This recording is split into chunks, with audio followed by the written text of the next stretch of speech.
రాజమౌళి గారి మహేష్ గారి సినిమాకి సంబంధించిన పోస్టర్ ఒకటి రిలీజ్ అయినప్పుడు దీని మీద నెగిటివ్గా చాలామంది ట్రోల్ చేద్దామని చెప్పి ఆయన కూర్చున్న ఫోటో ఒక సినిమాలోది, వెనకాల చేతులు ఇంకో సినిమాలో అని చెప్పి కామెంట్ చేద్దామని ట్రై చేస్తూ ఉన్నారు. రాజమౌళి గారు చాలాసార్లు చెప్పారు ఆయన హాలీవుడ్లో కొన్ని సినిమాల నుంచి రెఫరెన్స్ తీసుకుంటానని చెప్పి.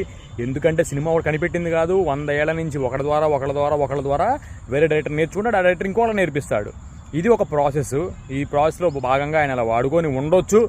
లేదంటే ఆయన ఏమైనా చేసే మహానుభావుడు, అవసరమైతే లెగిసి నుంచోబెట్టేస్తాడు విలన్ని, అవసరమైతే మళ్ళీ లేదంటే అసలు ఆల్రెడీ నడిచి అతను కూర్చోబెట్టగలడు.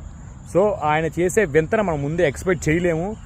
మన తెలుగు సినిమా ప్రపంచం మొత్తంలో 3,000 కోట్లు వసూలు చేసి హాలీవుడ్ని కూడా ఛాలెంజ్ చేయబోతుందని మనం నమ్మాలి. దీనికి సపోర్ట్ చేయాలి తప్ప నెగిటివిటీని స్ప్రెడ్ చేయమాకండి.